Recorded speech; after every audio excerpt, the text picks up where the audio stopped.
Ryan from Warcraft here. We're actually down in Annalong Harbour today, showing you a job that we've done for a new development, Waterwheel Wharf. I would like to show you the balconies that we've done.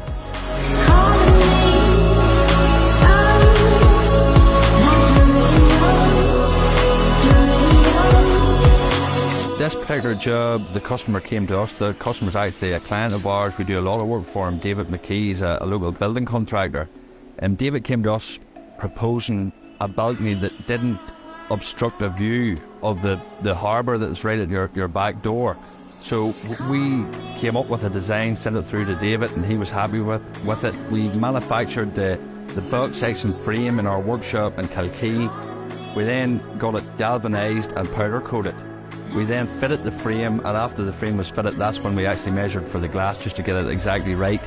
And that is the end product that you see.